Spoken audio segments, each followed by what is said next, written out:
దేవుని నామానికి స్తోత్రం కలుగును గాక.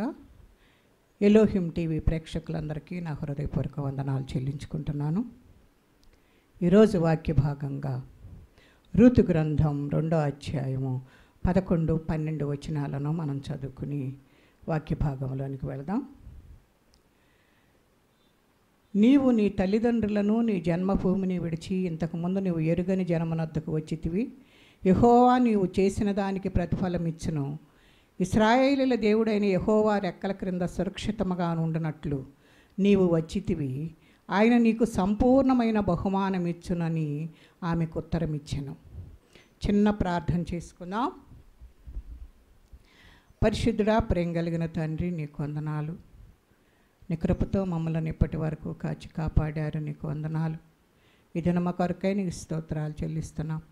వాక్యము మీదయ్యున్నది ప్రభువా. వినువారు నీ బిడ్డలై ఉన్నారు. వినుచున్న బిడ్డలకు నాయన వినగలిగిన చెవు, గ్రహింపగలిగిన మనస్సును దయచేయండి. వాక్యం చెప్పుచున్న నాకు జ్ఞానాత్మను మీరు దయచేసి నా నోటికి బోరగా ఉండి మీ సిలువు చాటున మరుగుపరుచుకుని ప్రభువా, అయా ఏ రీతిగా బోధించాలో కావలసిన కృపను మీరు విడుదల చేసి నీ నామానికే మహిమ, ఘనత, ప్రభావములు పొందుకోమని యేసు పరిశుద్ధ నామమును అడిగి వేడుకుంటున్నాం తండ్రి, ఆమేన్. ఇదిన వాక్య భాగంగా రూతు గ్రంథం 2వ అధ్యాయము 11, 12 వచనాలను మనము జ్ఞాపకం చేసుకున్నాం. మరి ఇక్కడ 11వ వచనంలో ఏమని మాట్లాడుతున్నారంటే, నీవు నీ తల్లిదండ్రులను నీ జన్మభూమిని విడిచి ఇంతకుముందు నీవు ఎరుగని జనమునొద్దకు వచ్చితివి అని చెప్పేసి మరి అక్కడ వాక్య భాగము మనకు తేటగా కనపడుతూ ఉంది. మరి నిన్నటి దినాన మనము లోతును కూడా జ్ఞాపకం చేసుకున్నాం.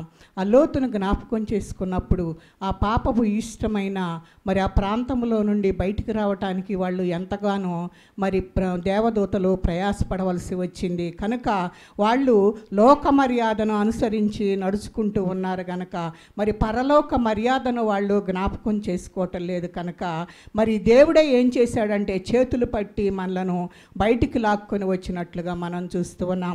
పాపము నుండి, శాపము నుండి, మరి రకరకాల సంప్రదాయాల నుండి, రకరకాల మర్యాదల నుండి మనలను ఆయన చెయ్యి పట్టుకుని బయటకు తీసుకుని వచ్చినట్లుగా చూస్తూ ఉన్నాం. కనుక ఈ లోక మర్యాదను అనుసరించాలని లోతు కుమార్తెలు ఏ రీతిగా అనుకున్నారో వారు మోయాబీలు, అమ్మోనీయులను వారిని మరి ఆ వంశాలను వారు బయటికి తీసుకుని వచ్చారు. ఇశ్రాయేలీలకు వారు బద్ధ శత్రువులుగా అయినట్టుగా మనం చూస్తూ ఉన్నాం. కాబట్టి మనం ఏం చేయాలి అంటే ఈ లోక మర్యాదను మనము విడిచిపెట్టాలని చెప్పేసి దేవుని యొక్క వాక్యము మనలను హెచ్చరిస్తూ ఉంది. కనుక ఆయన పొలములో పరిగ ఏరుకోకుండా పనికిరాని వాటిని మనము ఏరుకున్నాము అంటే మనము బోయోజు పొలంలోనికి రావటానికి అవకాశము దొరకదని వాక్య భాగంలో మనం మాట్లాడుకుంటూ ఉన్నాం. కనుక మరి ఇశ్రాయేలీలు ఫిలిష్తీయులు యుద్ధానికి వచ్చినప్పుడు మరి సూర్యుడు ఒక్కడ కూడా లేడా అని చెప్పేసి గొలియాతు మాట్లాడుతూ ఉన్నాడు. ఇశ్రాయేలీలకు ఎవరికి కూడాను మరి ధైర్యం చాలటం లేదు మరి అతని మీదకు వెళ్ళటానికి. కనుక అటువంటి సమయంలో జరిగిన సంఘటన ఏంటి అంటే, దావీదు నేను వెళ్తాను అని చెప్పేసి సౌలు దగ్గరకు వెళ్ళి నేను మరి ఆ గొలియాతును చంపటానికి నేను వెళ్తాను అని చెప్పేసి ఆయన దగ్గరకు వెళ్ళి ఆయనతో మరి మాట్లాడి ఆ గొలియాతు మీదకు యుద్ధానికి రావటానికి మరి దావీదు ఇష్టపడినట్లుగా మనం చూస్తూ ఉన్నాం. మొదటగా ఆయన ఏమన్నాడంటే యుద్ధము యెహోవాదే అన్నాడు. రెండవది ఏం చేశాడంటే ఏటిరాళ్లను తీసుకొని గిరగిరా తిప్పి కొట్టినట్లుగా మనం చూస్తూ ఉన్నాం. మరి ఆ ఒడిసెల మరి ఏటిరాళ్లను తీసుకుని గిరగిరా తిప్పి కొట్టేది అది ఒడిసెల కనుక అది 2 తాళ్ల సమ్మేళనంతో కలిగి ఉంటుంది. కనుక దాని మధ్య ఒక చిక్కం ఉంటుంది. మరి ఆ ఒడిసెల మధ్య రాయి ఉంటుంది కనుక ఒడిసెల విసిరేటప్పుడు 2 మరి ఆ తాళ్లలో కూడా ఒక తాడు వదిలిపెట్టాలి. అది మరి దూరాన ఉన్నవారికి తగిలి మరి వాళ్లకు ఆ దెబ్బ ఎక్కడ తగలాలో అక్కడ తగలటానికి అవకాశం ఉంటుంది. మరి ఈ 2 తాళ్ళు ఏంటి అని మనం జ్ఞాపకం చేసుకుంటే దీనిలో గుండ్రని రాయి కూడా ఉంటుంది. అది కూడా ఏంటి అని మనం చేసుకుంటే యుద్ధము యెహోవాది అన్నాడు. ఇది దైవికమైనది. 2 త్రాళ్ళు, ఒకటి లోకంలోది, 2 పరలోకములోది. ఆ 2 త్రాళ్ళ మధ్యలో ఉన్న చిక్కములో రాయి పెట్టాడు కదా, ఆ గుండ్రని రాయే ప్రభువైన యేసుక్రీస్తు వారికి సాదృశ్యంగా కనపడుతుంది. మరి మనమైతే కరుకైన రాయిగా ఉంటున్నాము కనుక మనలో పాపం ఉంటే మరి అది కరుకుగా కనపడుతుంది. కనుక ప్రభువులో పాపము లేదు కనుక గుండ్రని రాయిగా, నునుపైన రాయిగా ఉన్నట్లుగా మనం చూస్తూ ఉన్నాం. మరి దావీదు కూడా ఏటిలో ఏరిన రాళ్ళు ఏంటి అని అంటే గుండ్రని నున్నటి రాళ్లను ఏరినట్లుగా మనం చూస్తూ ఉన్నాం.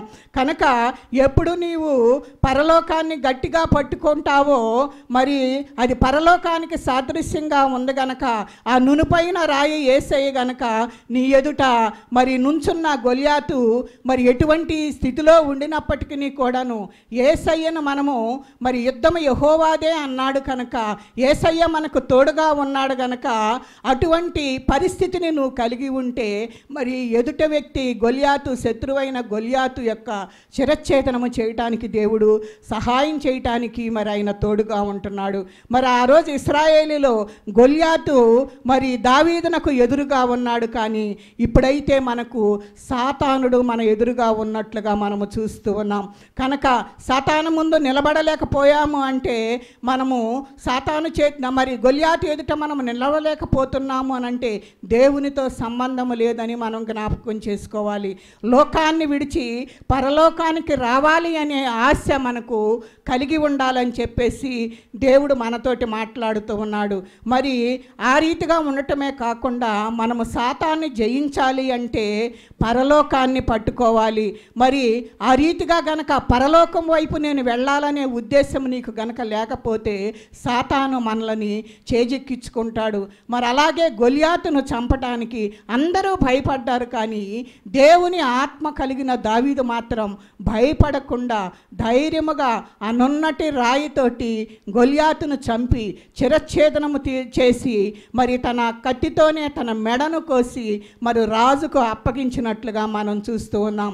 మరి ఈ లోకములో ఉన్నదంతా శరీరాశ, నేత్రాశ, జీవపడంబం. కనుక మనము ఈ లోకము వైపు చూడకుండా పరలోకము వైపు చూడాలని మరి ఆ పరలోక రాజ్యంలో మనందరము కూడా వారసులు అవ్వాలని చెప్పేసి దేవుడు మనతోటి మాట్లాడుతూ ఉన్నాడు. కనుక మరి ఈ మధ్యాహ్న కాల సమయంలో మనం జ్ఞాపకం చేసుకునేది ఏంటి అని అంటే మనము దేవుని వైపు చూసేవారిగా ఉండాలి, దేవుని సహాయము కోరుకునేవారిగా ఉండాలి. మరి రూత్ అయితే మరి ఆ రీతిగా దేవుని సహాయముతోటి మరి తన పరిస్థితులన్నింటినీ మార్చుకున్నట్లుగా మనం చూస్తూ ఉన్నాం. కనుక ఈ రూతు గ్రంథమును మరి 4 అధ్యాయాలు ఉన్నాయి. మరి 4 అధ్యాయాల్లో 85 వచనాలు ఉన్నాయి. మరి 85 వచనాలను క్లుప్తంగా మనం వివరించుకుందాము. మరి మధ్యాహ్న కాల సమయంలో మనం జ్ఞాపకం చేసుకునేది ఏంటి అని అంటే స్తుతి అనే దేశము ఉంది. అది అక్కడ ఫలభరితమైన ఒక ప్రాంతము ఉన్నట్లుగా చూస్తూ ఉన్నాం. మరి అక్కడ రొట్టెలు అనే ఊరు కూడా ఉన్నట్లుగా మనం చూస్తూ ఉన్నాం. ఆ ఊరిలో దేవుడే నా రాజు అనే వ్యక్తి ఉన్నాడు. ఆమెను మరి ఆమె ప్రసన్నత అనే ఆమెను పెండ్లి చేసుకున్నట్లుగా మనం చూస్తూ ఉన్నాం. ఆ తర్వాత ఆ రొట్టెలు అనే ఊరిలో మరి అక్కడ కరువు రావటాన్ని బట్టి వాళ్ళు అక్కడి నుండి మోయాబు దేశానికి వెళ్ళినట్లుగా చూస్తూ ఉన్నాం. మరి వారు ఆ బెత్లెహేములో ఉన్నప్పుడే మరి ఆ కరువు రాకముందే వారికి 2 కుమారులు పుట్టారు. వారి పేరు మరి ఒకరి పేరు జబ్బు, ఒకరి పేరు మరి పనికి మాలిన వాడుగా మనము చూస్తూ ఉన్నాం. మరి ఆ ఊరిలో రొట్టెలు అయిపోయినట్లుగా ఉండి వారు మోయాబు దేశానికి వెళుతున్నట్లుగా మనం చూస్తూ ఉన్నాం. అక్కడికి వెళ్ళిన తర్వాత వాళ్లకు మరి పెండ్లి చేసినట్లుగా కూడా మనం చూస్తూ ఉన్నాం. ఆ పెండ్లి చేసిన వ్యక్తులలో ఒక వ్యక్తి పేరు మరి మొండి, ఇంకొక వ్యక్తి పేరు మరి స్నేహం అని చెప్పేసి ఇక్కడ మనకి జ్ఞాపకం చేసుకున్నాడు. కనుక మరి అక్కడ మరి స్తుతి అనే దేశం అని అంటే యోధా అనే దేశంలో ఎఫ్రతా అనే ప్రాంతంలో బెత్లెహేమ్ అనే ఊరు. మరి ఆ ఊరిలో ఎలీమెలెకు అనే మరి ఒక వ్యక్తి ఉన్నాడు. ఆయన భార్య పేరు నయోమి. వారి 2 పేర్లే కొడుకులు పుట్టారు. వారి 2 పేర్లే మహులోను, కిల్యోను. కనుక వారిద్దరు పుట్టిన తర్వాత మరి ఆ మోయాబు దేశము వెళ్ళిన తర్వాత వాళ్ళు చేసిన పని ఏంటంటే అక్కడ బ్రతకటం కష్టమైపోతుందని చెప్పేసి మోయాబు దేశానికి వెళ్ళి అక్కడ మరి 2 కుమార్తెలను అక్కడ చూసి వారిద్దరికి పెళ్లి చేసినట్లుగా మనం చూస్తూ ఉన్నాం. మరి మొదటి అమ్మాయి పేరు ఓర్ప, రెండో అమ్మాయి పేరు రూతు. ఈ కథలో మరి వారిద్దరినీ మనము జ్ఞాపకం చేసుకుంటే మరి రూతు ప్రత్యేకమైన రీతిలో కనపడుతున్నట్లుగా మనకు చూస్తూ ఉన్నాం. కనుక అక్కడ రక్షకుడు రక్షించే విధంగా ఉండేది ఏంటి అని అంటే నయోమి. వాక్యము రక్షిస్తుంది కనుక నయోమిని మనం ఆ రీతిగా జ్ఞాపకం చేసుకోవాలి. కనుక అక్కడ ప్రక్కనే ఇంకొక వ్యక్తి కూడా ఉన్నాడు, ఆ వ్యక్తే బోయజు. కనుక మరి మొట్టమొదటిగా మనము జ్ఞాపకం చేసుకునే వ్యక్తి ఎవరంటే రూతు. మరి రూతును మనము మరి మర్చిపోకుండా ఉండాలి. ఎందుకంటే రూతు చేసిన త్యాగము చాలా గొప్పగా ఉంది. కనుక వారికి ఇద్దరు కొడుకులు పుట్టారు. ఆ కొడుకుకి చాలామంది పుట్టారు. ఎందుకంటే ఆ పుట్టిన వారి కొడుకుల్లో చివరివాడు అయిన దావీదును మనము జ్ఞాపకం చేసుకోవాలి. ఎందుకంటే అక్కడ మరి దావీదు కూడా చాలా ద్వేషించబడినట్లుగా మరి మనము చూస్తూ ఉంటాం. యెషయికి పుట్టిన కుమారుల్లో 8వ వాడైన మరి దావీదును మనము జ్ఞాపకం చేసుకుంటే మరి అక్కడ ఆయన ఆలోచన చేస్తూ ఉన్నాడు. ఏమని అని అంటే మరి మా నాయనమ్మ ఎవరు అని అంటే రూతు, ఆమెను గురించి నేను ఒక కథ రాయాలి అని చెప్పేసి ఆయన ఇష్టపడి మరి ఈ రీతిగా రాసినట్లుగా మనము చూస్తూ ఉన్నాము. కనుక రూతు చనిపోయిన తర్వాత ఈ వాక్య భాగం రాయబడినట్లుగా ఉంది. కనుక ఆ కథ రాసేటప్పుడు 70 సంవత్సరాల క్రితం జరిగిన విషయాన్ని అక్కడ ఆయన రాస్తున్నట్లుగా మనం చూస్తూ ఉన్నాం. కనుక ఆ రీతిగా రాయాలి అంటే 70 సంవత్సరాల క్రితం ఉన్నది. మరి వారు ఏమైతే మాట్లాడారో ఆ మాటలన్నిటిని కూడాను మరి జనులందరూ కూడా అక్కడ జరిగిన కార్యాలను మరి కథలుగా చెప్పుకుంటూ మరి వారు మాట్లాడుకున్న మాటలు మరి 70 సంవత్సరాల దాకా కూడా మర్చిపోకుండా ఉన్నట్లుగా మనము చూస్తూ ఉన్నాం. మరి 70 సంవత్సరాల తర్వాత మరి ఈ రూతు గ్రంథం రాయబడినట్లుగా మనము చూస్తూ ఉన్నాం. కనుక దాంట్లో 85 వచనాలు 4 అధ్యాయాలన్న మరి ఈ కథను మనము 3 రీతులుగా జ్ఞాపకం చేసుకుంటే మనము ఈ రూతు గ్రంథాన్ని ఒక కథలాగా మనము చెప్పుకున్నాం. ఎవరెవరు ఏ వ్యక్తులు మరి దానిలో ఉన్నారో వాళ్ళందరిని గురించి మనము చెప్పుకుంటున్నాం. కనుక 4 అధ్యాయాల్లో 4 మాటలను మనము మరి ఈ దినము మనం వివరణ చేసుకున్నాం. కనుక మరి ఒక అధ్యాయంలో 6-7 వచనాలను మాత్రమే మనము ధ్యానం చేసుకున్నామంటే అందరికి అర్థమయ్యే భాషలో వ్రాయబడింది ఏంటి అని అంటే బైబిల్ గ్రంథం ఒక్కటే. కనుక ఎవరైనా చదవటానికి మరి అక్కడ అవకాశం ఉంది. మరి వేరే భాషల్లో ఉంటే మనకు అర్థం కాదు. కానీ మరి పరిశుద్ధాత్మ దేవుడు ఈ బైబిల్ గ్రంథాన్ని అందరికీ అర్థమగు రీతిలో ఇచ్చినట్లుగా మనము చూస్తూ ఉన్నాం. కనుక మరి అక్కడ చూస్తే మనము అక్కడ జ్ఞాపకం చేసుకునేది ఏంటంటే మరి 3 మగవాళ్ళు అక్కడ చనిపోయినట్లుగా మనము చూస్తూ ఉన్నాం. ఆ 3 మగవాళ్ళు చనిపోయినప్పుడు ఆ 3 ఆడవారు కూడాను మరి విధవరాండ్రైనట్లుగా చూస్తూ ఉన్నాం. బెత్లెహేము రొట్టెలు దొరుకుతున్నాయని మరలా అక్కడ నుంచి విని తను ఏం చేస్తుందంటే కోడళ్లను పిలిచి అంటుంది కదా, బెత్లెహేములో రొట్టెలు దొరుకుతున్నాయి వెళ్దామా అని వాళ్ళిద్దరి కోడళ్లను పిలిచి నయోమి అడుగుతున్నట్లుగా చూస్తూ ఉన్నాం. నన్ను మర్చిపోండి, నన్ను విడిచిపెట్టండి, మీరు వెళ్ళి అక్కడికి వెళ్ళి మరలా మరి మీ దేశంలో ఉన్న వారిని వివాహం చేసుకోండి, నేను బెత్లెహేముకి వెళ్తానని మరి తను ఎంతగానో వాళ్ళకి చెప్పినట్లుగా మనం చూస్తూ ఉన్నాం. ఓర్ప అయితే ఏం చేసిందంటే సరే నువ్వు మరి ఉండిపోమ్మని అంటున్నావు కనుక నేను మరి ఇక్కడ ఉండిపోవటానికి ఇష్టపడుతున్నానని ముద్దు పెట్టి తను వెనక్కి వెళ్ళినట్లుగా మనము చూస్తూ ఉన్నాం. రూత్ అయితే ఒక మాట అంది, నీ దేశమే నా దేశము, నీ దేవుడే నా దేవుడు, నేను ఎక్కడ పాతి పెడతాడో నేను అక్కడ నాకు అని చెప్పేసి ఆమె అంది. ఇది మొదటి అధ్యాయంలో జరిగిన సంభాషణ. ఎందుకంటే ఇదొక సంభాషణలాగా సాగిపోతూ ఉంటుంది. మరి రూతును నయోమి మధ్య జరుగుతున్న సంభాషణ. కనుక తను ఏం చేసింది అని అంటే నేను అత్తను విడిచిపెట్టి రాను, నీ దేశమే నా దేశం అని చెప్పేసి అక్కడ మాట్లాడుతూ ఉంది. 2వ అధ్యాయంలో మనం జ్ఞాపకం చేసుకుంటే తనకున్న స్థలము ఒకటి మరి ఎప్పుడో విడిచిపెట్టి వెళ్ళిపోయిన ఆ బెత్లెహేములో ఒక చిన్న స్థలం ఉంటే దాంట్లో ఒక చిన్న పాకలాగా వేసుకొని ఆమె మరి అక్కడ నివసిస్తూ ఉంది. ఆమె అయితే ఏమి చేయటానికి కూడాను ఆమెకు వయసు పెద్దదైపోయింది కనుక ఆమె ఏ పని కూడా చేయటానికి ఆమె మరి సాహసించలేకపోతుంది కనుక ఆమెను ఏం చేస్తుందంటే మరి రూతు మీద ఆధారపడుతున్నట్లుగా మనము చూస్తూ ఉన్నాం. మరి రూతుకి మరి 3 మరి చెడ్డ పరిస్థితులు ఉన్నట్లుగా మనం కనపడుతూ ఉన్నాయి. ఒకటి ఏంటంటే భర్త చనిపోయాడు, వెధవరాలైపోయింది. రెండవది అన్యురాలు, మరి ఆ దేశానికి సంబంధించిన వ్యక్తి కాదు, పరాదేశం నుండి వచ్చినట్లుగా చూస్తూ ఉన్నాం. యోధా మతానికి చెందినది కాదు. మూడవదిగా తను పేదరాలు. మరి ఆ స్థితిలో ఉంటే ఆ కుటుంబాన్ని పోషించుకోవటము మరి కుదరదు కనుక మరి ఆమె కొరకు బోయేజు పొలంలో పరిగ ఏరుకుని మరి ఆమెను పోషించటానికి మరి సేవ చేస్తూ ఉన్నది కనుక 2వ అధ్యాయం అంతా కూడాను సేవకు సాదృశ్యంగా మనకు కనబడుతుంది. కనుక మరి మనము జ్ఞాపకం చేసుకుంటే తను తెలియకుండానే తన అత్తను జాగ్రత్తగా పోషించటానికి మరి ఆమె ఇష్టపడుతూ ఉంది కనుక మనము కూడా ఏం చేయాలి అంటే దేవుని మీద ఆధారపడటం నేర్చుకోవాలి, పని చేయటానికి ఇష్టపడవాలి. కనుక పేదరాలు కనుక ఆమె ఒక నిర్ణయం తీసుకుంది. ఎందుకు అని అంటే మరి ఇశ్రాయేలీల దేశంలో యోధావారు చేసే పని ఏంటి అని అంటే మరి కొన్ని కాయలను వదిలిపెడుతూ ఉంటారు చెట్లకు, కొన్ని మరి చేలలో పనలు వదిలిపెడుతూ ఉంటారు.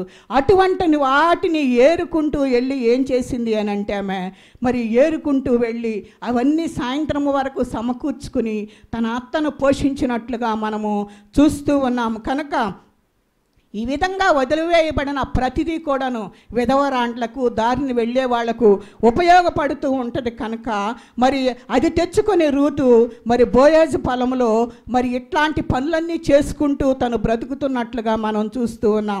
మరి తర్వాత ఆయన చేసింది పని ఏంటి అని అంటే ఆ రీతిగా ఏరుకుంటున్న వ్యక్తిని బోయేజు చూసి అంటున్నాడు కదా, ఈ చిన్నది ఎవరు అని చెప్పేసి అక్కడ అడుగుతూ ఉన్నాడు. వాళ్ళందరూ కూడా ఒక సాక్ష్యం ఇస్తున్నారు.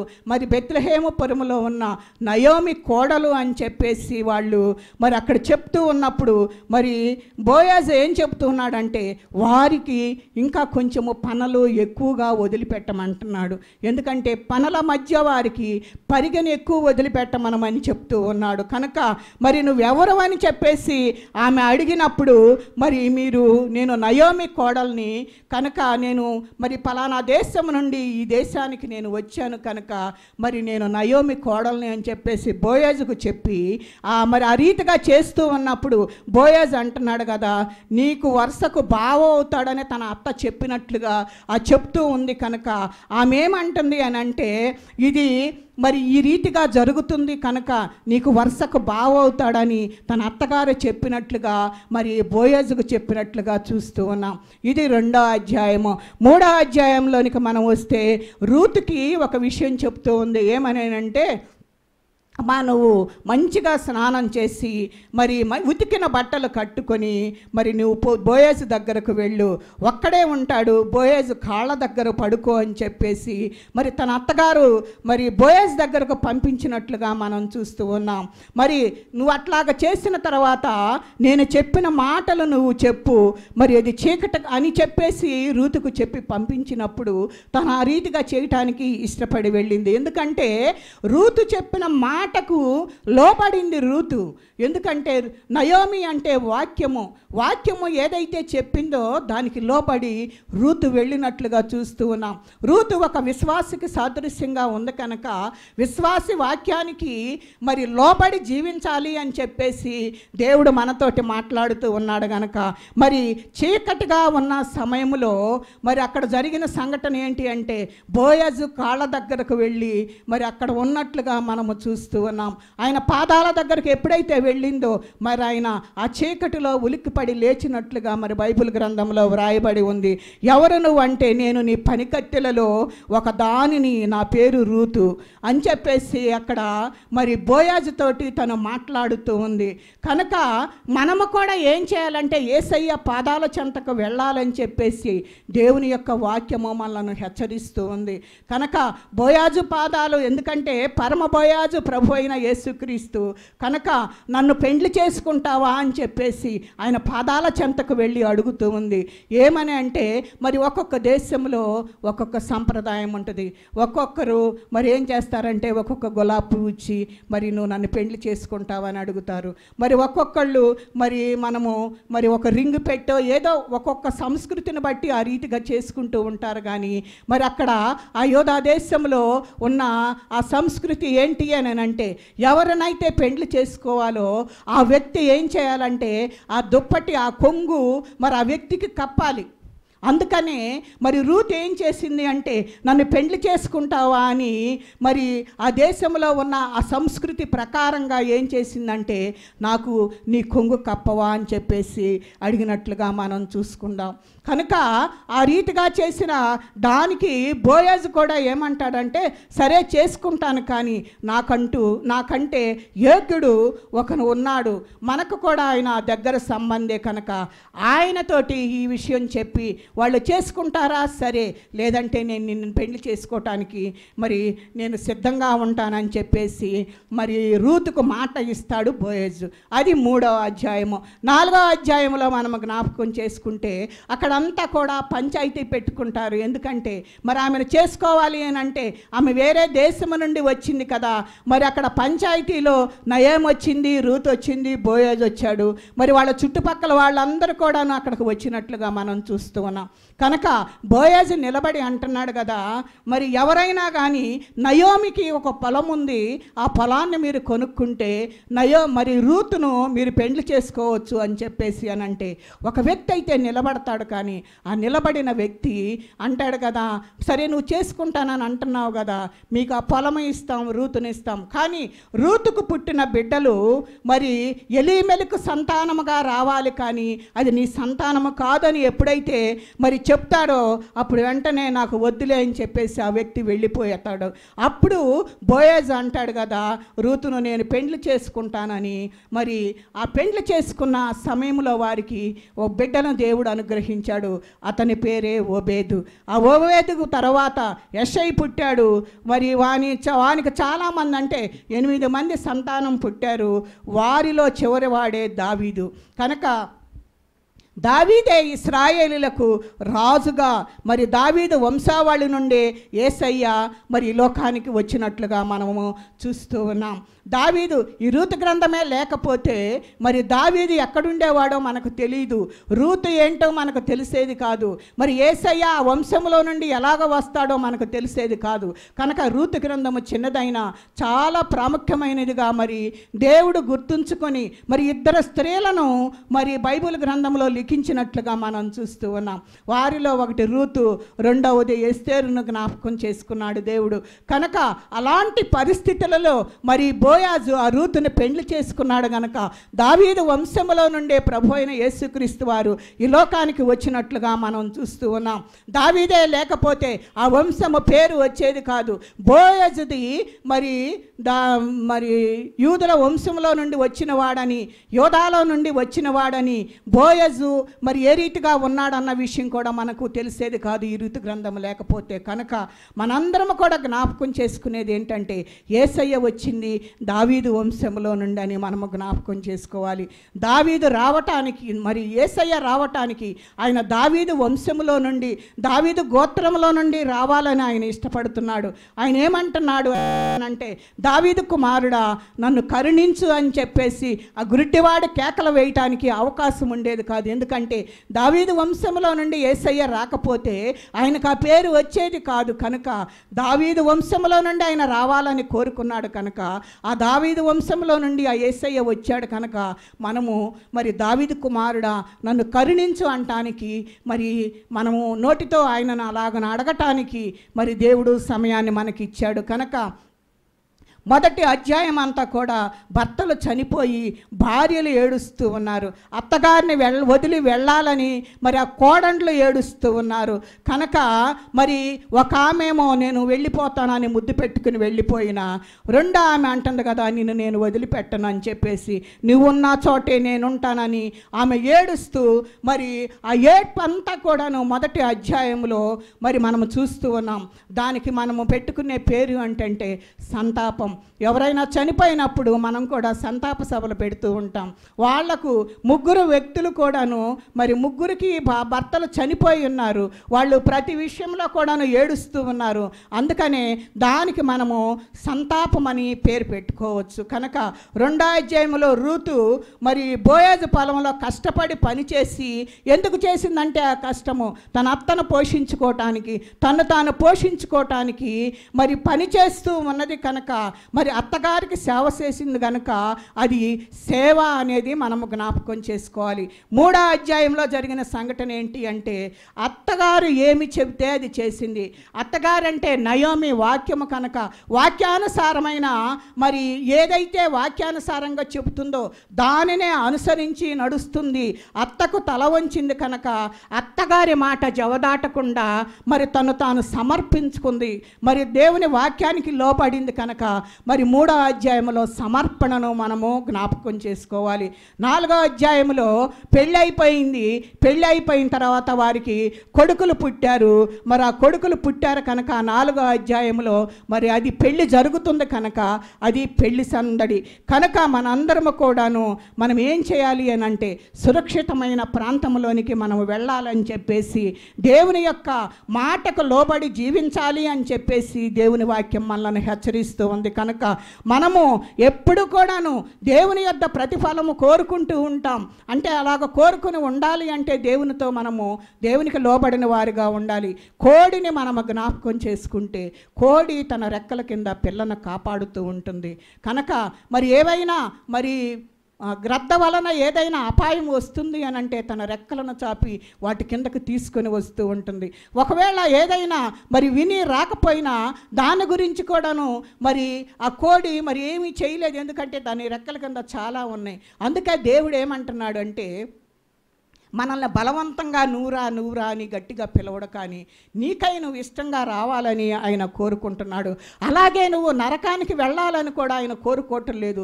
దినమెల్లా నీ కొరకు చేతులు చాపి నువ్వు నా యొద్దకు ఎప్పుడు వస్తావా అని చెప్పేసి ఆయన ఎదురు చూస్తూ ఉన్నాడు. కనుక అందుకనే కోడి తన రెక్కల చోటన పిల్లను కప్పినట్టు ఇశ్రాయేలీలు వారందరినీ కప్పారు. నిన్ను నన్ను కూడా కప్పుటకు ఆయన ఇష్టపడుతూ ఉన్నాడు. నువ్వు ఆయన రెక్కల క్రిందకు గనక వస్తే నీకు క్షేమము కలుగుతుంది. కనుక అటు క్షేమాన్ని మనం అందరం కూడా అనుభవిద్దాం. దేవుడు ఇట్టి మాటలు మన వినికిడిలో దీవించి ఆశీర్వదించునుగాక. ఆమేన్. చిన్న ప్రార్థన చేసుకుందాం. పరిశుద్ధుడా, ప్రేమ కలిగిన తండ్రి, నీకు వందనాలు.